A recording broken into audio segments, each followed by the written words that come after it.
Tadi saya mulai membaca Fatihah, saya akhiri lagi dengan membaca Fatihah. Kenapa Al-Fatihah? Al-Fatihah itu adalah buku Al-Quran.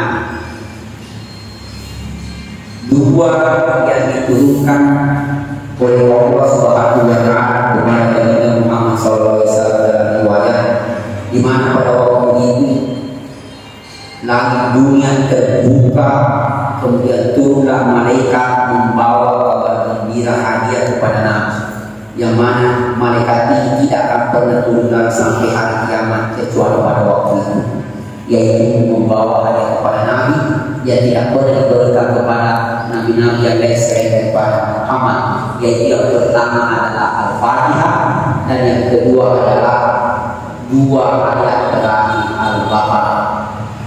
Ketika ayat ini turun, Al-Fatihah turun, jin ini, iblis ini menjadi sakit. Dia sakit-sakit sudah kering gara-gara ini ayat yang turun. Makanya kalau dia melayar bisik dia setan supaya dia menggambar hati. Tapi boleh kalau baca Al-Fatihah saya tahu. Tak sampai gangguan kegangguan bilis maga seakan-akan ada setan ada. Artinya bawaan Al-Fatihah kita baca maknanya. Jadi Al-Fatihah bukan hanya dibaca waktu sholat. Makanya kenapa Al-Fatihah juga dibaca setelah berdoa. Dan Al-Fatihah juga ini menjadi doa. Makanya ada dalam sebuah riwayat juga, pernah suatu waktu sahabatnya Nabi melakukan perjalanan sehingga di suatu perkampungan, namun ternyata waktu mau singgah ini tidak diterima. Kok mau mengekat kan?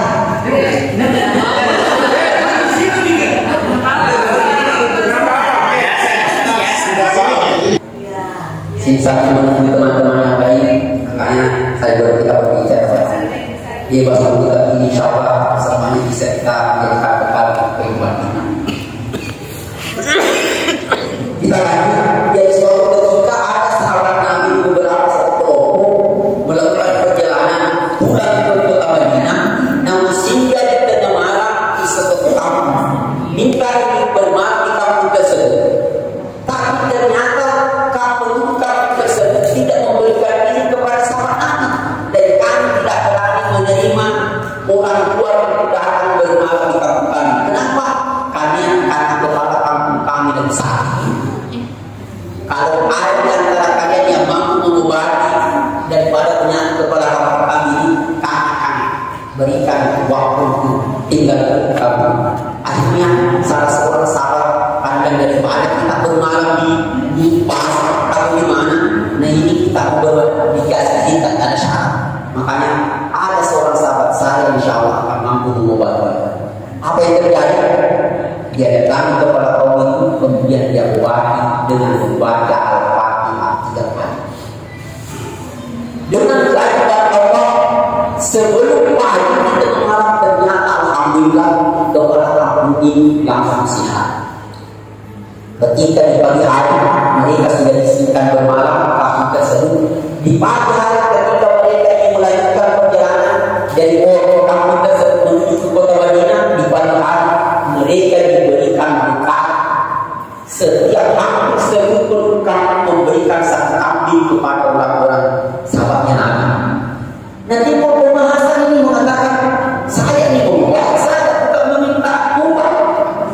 Kenapa saya diberikan? Tidak, saya tidak bisa, saya minta musibah bermalam. Ya saya tidak apa dan tidak, kami adalah ungkapan terima kasih saya. Kami karena mengobati dengan bukan kepala kami.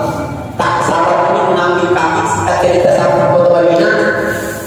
Sahabat tersebut menghadap kepada Rasulullah, ya Rasulullah, ini kita ini ada kambing diberikan yang satu jangka bulan kasih.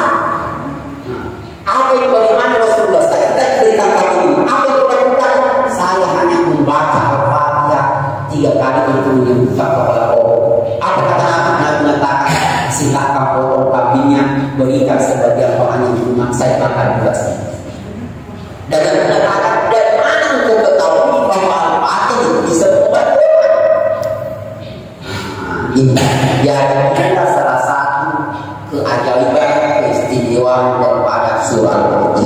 Jadi kalau pada ditak serta seperti nah di kakak di rumah ada orang mau lebih baik pakai sangat pakai terus benar sampai mana yang sah kalau ada lagi kita itu pakai perhatian dengan berkeyakinan ada apa itu hal yang kedua dua ayat terakhir Al-Baqarah ini dua ayat terakhir Al-Baqarah jangan sekali-kali kita tinggalkan.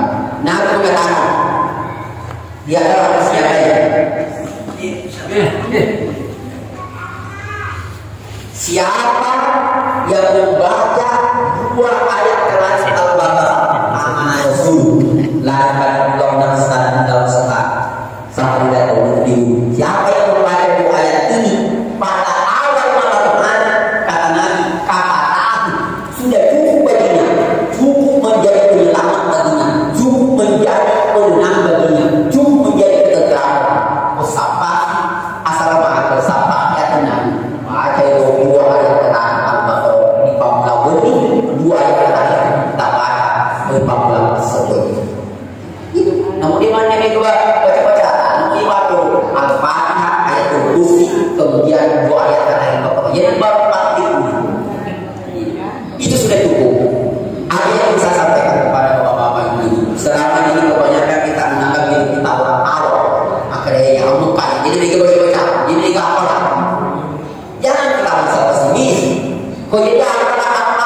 Tidak boleh apa aja mau publik kulit. Lotoki mau lebih sedikit, tapi jadi bawa baca. Dia kalau publik kulit pada tahun itu masih gini. Dia makanya bisa dimulai masih di bawah.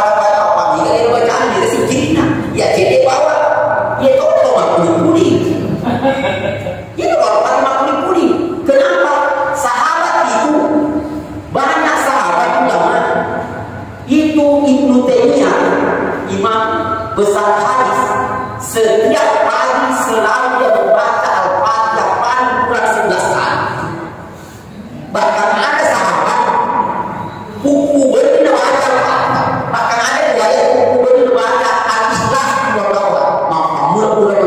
udah salit pun habis. Walau apa nampak jadi dia lah asal keren. Dia bisa dikorok itu udah masih karena sama cek. Dia bawa saya baca sedikit. Dia udah itu lagi sama cek. Dia bawa apa itu kalau dipakai apa contohnya aku rasa. Jadi membaca Al-Quran bukan berarti harus 30 juz.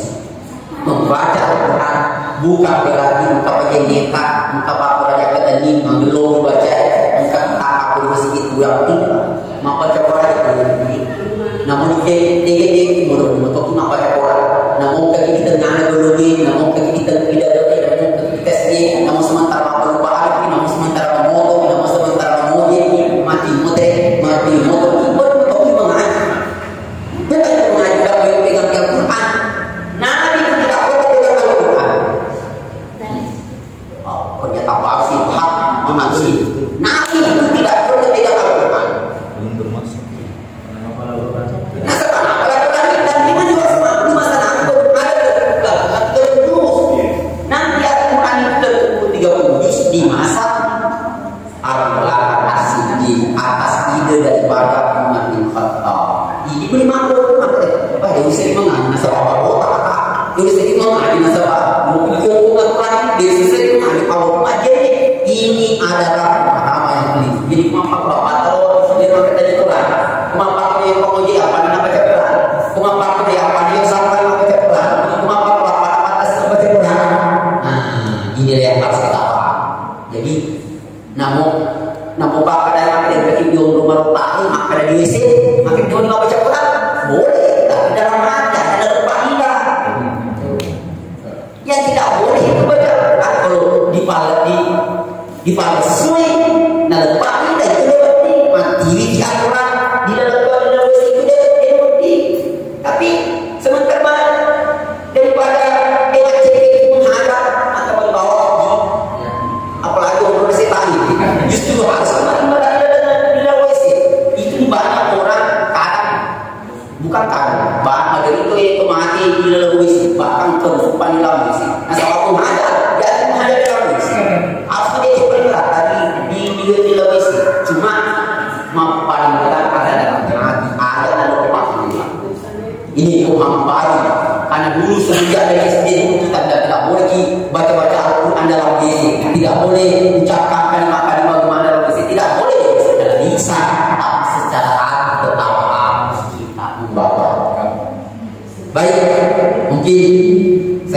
bahasa saya berkaitan tentang Al-Fatihah, berkaitan tentang 2 ayat Al-Baqarah. Ayat terakhir kali, ayat Kursi. Ayat Kursi, boleh baca ayat Kursi. Bulan ini masih Imam bersabda Assalamualaikum warahmatullahi wabarakatuh. Kalau kita jadi sikit nak apa orang pakai aja nata apalagi langganan tamat aja di bawah itu apalagi pihak kita. Namun apa Assalamualaikum warahmatullahi wabarakatuh ini enggak ada. Ini jadi masalah tetap saya sepeda. Yang penting gue mau selesai sepeda. Jadi lo masih pilih pun dia sedang untuk masih pilih. Apalagi makan kerja kita, apalagi langganan untuk mesti di motor tayar dia biasanya asikir ni kalau selama belum batal apa sebenarnya ayat Kursi namun dikala sikit dengan dia sikit kesenangan ayat Kursi Nabi mengatakan siapa yang selalu membaca ayat Kursi setiap setelah sholat waktu maka tidak ada yang menghalanginya masuk surga kecuali Allah kiamat. Amin. Jadi yang baru dengar ini selalu saya sampaikan di kasih-kasih di mana-mana tempat. Yang baru dengar ini malam saya ulangi, siapa yang selalu membaca ayat Kursi setiap setelah sholat waktu maka tidak ada yang menghalangi masuk surga kecuali Allah kiamat. Kalau ada yang ayat Kursi kurang masa bisa mati sebelum subuh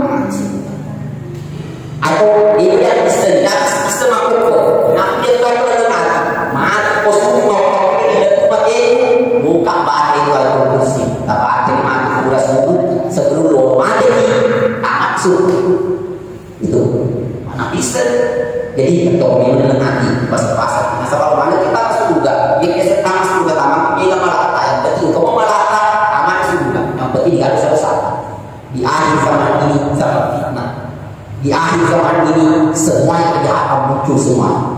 Yang harus tantangan membuat berbalik kita masing-masing adalah bagaimana berbalik kita meminimalisir dari pagi sampai malam kita tidak melakukan dosa.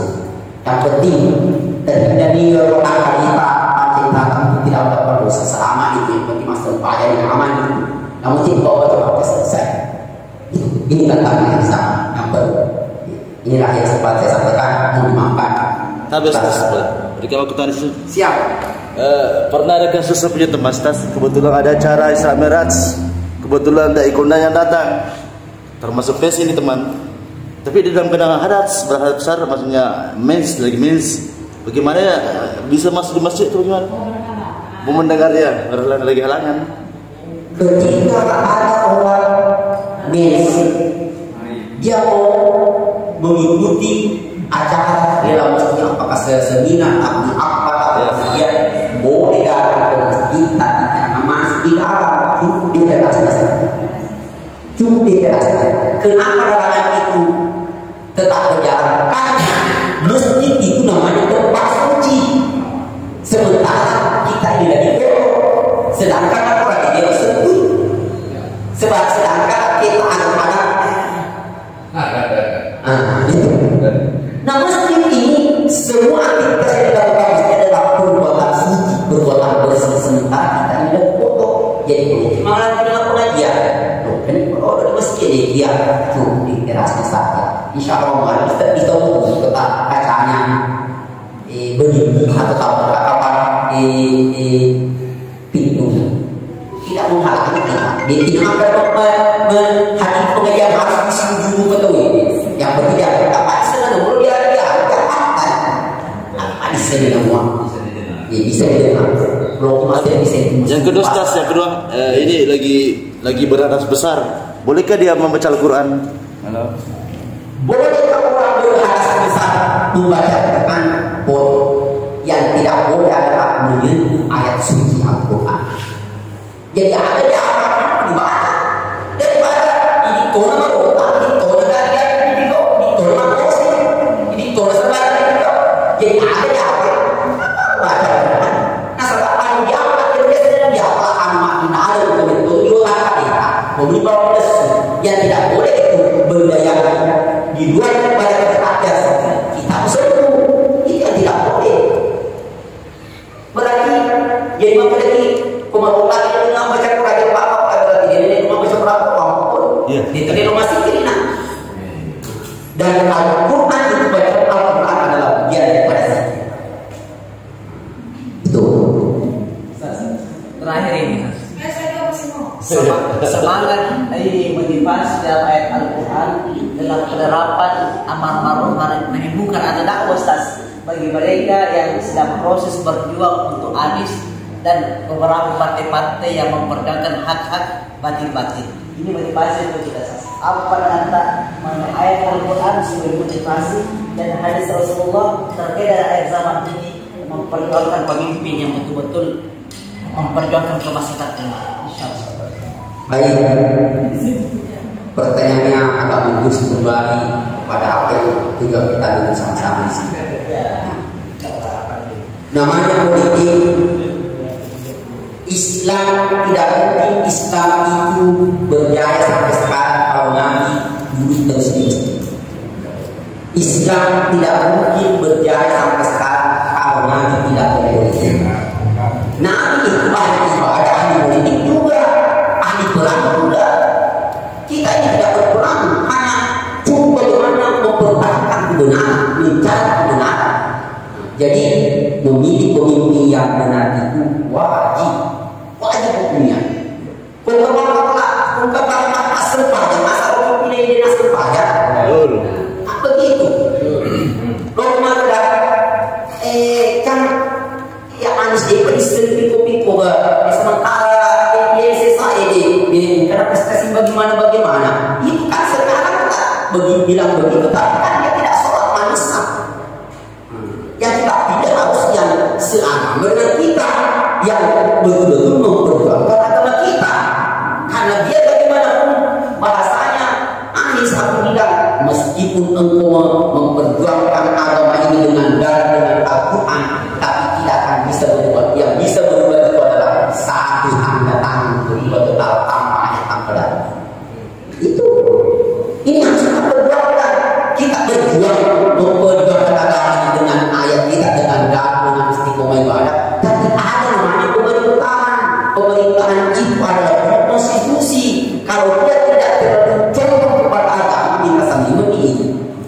Mau masuk agama bagaimana anak-anak kita tidak dari narkoba atau bagaimana? Tapi pemimpin kita ada yang bukan narkoba bagaimana? Itu apa? Ayo kita pilihlah mudah-mudahan kita sama-sama berjuang.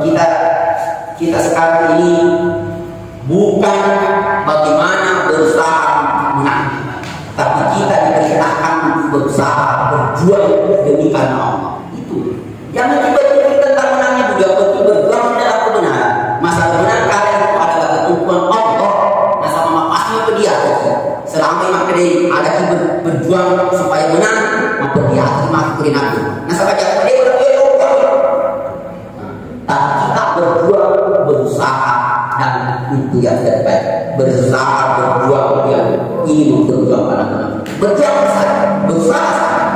Aku memikirkan masalah menangkap itu adalah kita serahkan kepada Allah. Kita manusia yang berproses, hasil akhir yang ditentukan hanya Allah Subhanahu wa Ta'ala. Allah. Ini masalah Ustaz, masalah musafir. Kita biasanya dalam perjalanan dalam satu kota ke kota yang satunya. Pertama, anggaplah contoh ya Pak Ustaz, kita sudah sholat zuhur. Tapi di dalam perjalanan hujan lebat apakah tidak memungkinkan dalam perjalanan untuk menjalankan sholat asar. Tapi di saat kita sudah tiba di tujuan, pas azan maghrib, apakah maksudnya ada senang-senang sama terremen nih, belum masuk azan. Masalah lama nih deh. Tapi kita mau ke sholat asar, bagaimana itu Pak Ustaz? Melaksanakannya itu apakah gimana? Baik. Ketika kita berada akhir waktu asar itu sejak bayang-bayang sama panjangnya dengan sebuah benda sampai munculnya syafaq merah di sebelah barat. Dari mulai loma orange dari kuning mau merah berarti orange itu sudah masuk maghrib. Kalau masih kuning, masih itu masih bisa orang sholat asar. Jadi bagaimana dia tidak punya asar? Silahkan sholat asar cukup 2 rakaat saja. Silahkan hanya tanda berikan pada Al-Fatihah, langsung rukuk, langsung tidak rukuk, sujud, kemudian rakaat kedua Al-Fatihah saja, tidak ada sholat kedua, surat tambahan dan rukuk tidak. Yang rukuknya saja dibaca. Kalau memang kita belum sholat asar, maksudnya sudah terdesak. Sudah terdesak. Jadi 2 rakaat saja yang dilakukan dengan hanya membaca Al-Fatihah saja, tidak usah ada surat tambahan. Meskipun kalau tidak usah, kenapa ini tidak perlu. Yang penting kan kita mau sholat. Tapi niatnya kasar atau biasa saja, Ustaz? Rakaatnya dipendekkan niat kasar. Usolli pada sholat asar kasar bila sudah rakaatnya kasar. Kalau sudah keadaan mepet ya Ustaz. Meskipun yang penting belum merah. Yang penting belum merah. Kalau sudah merah, bagaimana caranya? Sebenarnya kalau kita mau langkah aman di perjalanan ini sementara sholat pergi ini sebagai rugi untuk bicara beribadah dia berjasa suruh masuk pada itu dia bersih masuk dia nanti mah betul di mana ada namanya sholat perjalanan sholat musafir sementara sholat motor sholat masa sholat musafir ini hanya ketika berjumlah. Oh iya. Makanya sementara perjalanan bertuki tidak dipotong perjalanan lagi. Apa boleh sholat? Jadi korban itu belum tentu nangis, tapi semua nangis pasti foto. Bila karena kita mengatakan pergi bisa masuk pada Pak. Nah kena kuota kita. Lumpur itu korban tidak nangis. Ya nangis seperti korban. Kalau hanya percikan air kubah itu kok tapi tidak nangis. Itu kalau mereka mengatakan kami boleh mengatakan meneliti asal pada dalam perjalanan maka terus kayak musik. Jadi itu daripada kita takut dapat tolong apalagi mereka perjalanan menuju betul masuk masih kita tahu sih masa kita lebih tahu menggerak sama manusia dasar sendiri daripada takut sama Allah.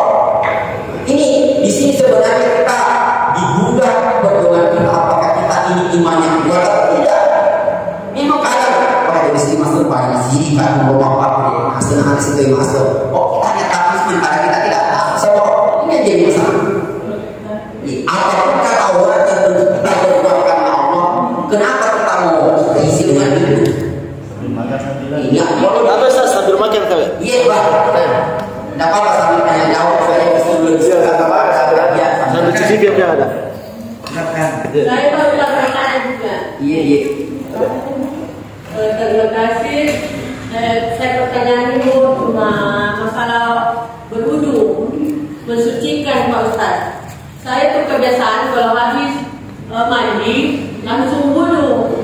Biasa dalam keadaan halangan. Ada juga yang mengatakan tidak boleh berwudu. Tapi saya tetap selalu melaksanakan itu Ustaz karena kebiasaan. Tapi ada yang pernah menegur. Apakah betul yang saya kerja ini apa tidak? Iya. Tidak maksudnya dalam keadaan handuk tapi berwudu. Dalam keadaan haid Iya maksudnya iya dalam keadaan haid. tidak berwudu. Karena berwudu itu untuk melakukan satu ibadah. Itu. Tidak perlu berwudu karena sementara kita masih dalam keadaan itu. Tapi kalau hanya sekedar kami terbiasa nanti masalah ini. Jadi Artinya saya Ustaz karena kebiasaan biasanya kalau habis mandi habis sudah benar banyak berwudu. Biar dalam keadaan halangan. baik.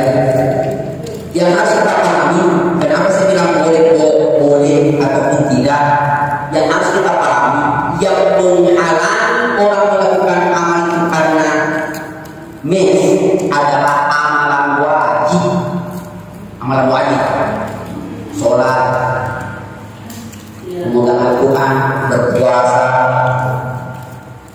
melakukan tawaf, tidak boleh. Kan kalau yang lain berzikir, masa dilarang orang berzikir sementara bisa? Masa kembali di kaum yang jadi? Itu boleh. Begitupun wudu itu kedudukannya bukan wajib, tapi sunnah. Kedudukannya wudu adalah sunnah. Jadi logikau, dia tidak jadi masalah. Hanya dia menjadi kedudukan wajib wudu kalau kita sholat. Kalau hanya wudu setelah mandi itu kedudukannya sunnah. Saya tambahkan masalah wudu. Kalau boleh wudu tidak di tempat WC ya, tempat WC meskipun boleh, tapi lebih afdol wudu bukan di tempat di mana kita buang air kecil atau tempat buang air besar. Meskipun boleh tetap sah, tapi lebih utama kalau kita tempat wudu bukan di tempat buang air. Lebih bagus kalau di tempat di atau ada air terang tersendiri khusus untuk wudu. Contoh, kalau hanya baru mandi langsung wudu tidak ada masalah. Kalau hanya sekedar mungkin sholat berwudu bagus ada di tempat ini daripada WC. Kalau bagusnya ada terang tersendiri itu tempat. Kalau di kota-kota di WC, jangan sampai kita tahu di mana kita buat yang kita di situ juga tahu yang paling tidak kalau yang kecil begini tempat kita di sini. Meskipun kita tidak dalam kasih, nah gitu. Ustaz, apa hukumnya kalau orang yang suami istri ini, ketika dia sudah melakukan satu hubungan tapi dia tidak langsung mandi, misalnya bermalam atau bagaimana, apa hukumnya itu? Tidak ada masalah, cuma dia dari posisinya dari foto, bagusnya uploadnya langsung. Ya, ada juga teman bilang Ustaz juga dia bilang katanya harus wudu dulu kalau tidak mau mandi, wudu dulu kalau mau melakukan aktivitas Pak. Katanya apa namanya tentang taruki gitu nih, dari jalan tentang taruki. Kalau berjalan bagusnya dulu, tapi bukan awal, bukan kita di sini kan berbicara sah tidaknya hal-hal yang kita bicarakan. Gitu. Jadi mungkin langsung tidur di sofa tidak ada masalah, tapi akan menjadi ada dosa ketika kita bangun setelah orang makan itu menjadi berdosa. Itu. Tapi komotomoki nak masalah meski jadi masalah. Biar saja.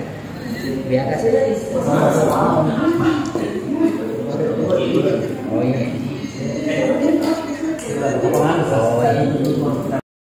Jadi mari kita sampaikan dari segala kekurangan kesalahan semuanya.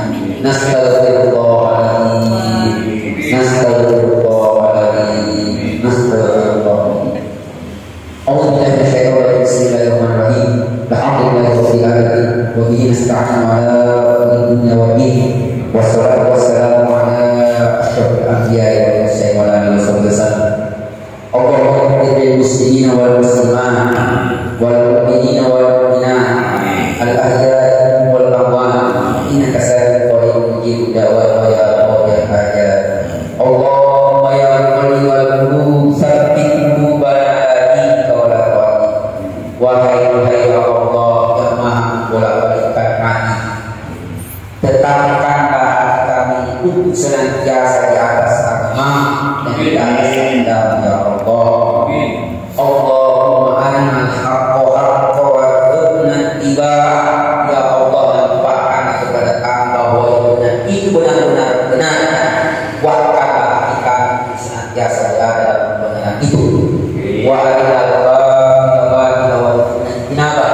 Dan nampakkan kepada kami segala kejelekan, segala kekurangan, segala kezaliman itu benar-benar zalim, dan hindarkanlah kami dari segala malapetaka. Rabbana la tuzigh qulubana ba'da idh hadaytana wa hab lana min ladunka rahmatan innaka antal wahhab. Ya Allah, janganlah Engkau palingkan hati kami setelah memberikan hidayah, janganlah Engkau lemahkan hati kami setelah Engkau beri petunjuk.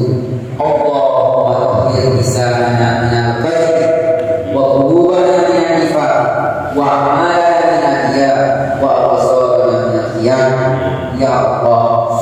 sucikanlah kita dari segala bentuk kebohongan. Wa qasorna minasyiat, dan segala pembangkang dari segala bentuk khianat, dan sucikanlah segala amal ibadah kami dari segala bentuk iri-irian dan kesombongan ya Allah. Inna kata sesungguhnya Engkau lah yang maha mengetahui segala bentuk pandangan dan apa yang terlintas dalam hati. Rabbana zalamna anfusana wa in lam taghfir lana wa tarhamna lanakunanna minal khasirin. Rabbana atina fid dunya hasanah wa fil akhirati hasanah wa qina adzabannar.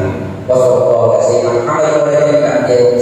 wa sallam subhana rabbika rabbil izzati amma yasifun wa salamun alal mursalin walhamdulillahi rabbil alamin. Bismillahirrahmanirrahim. Ya.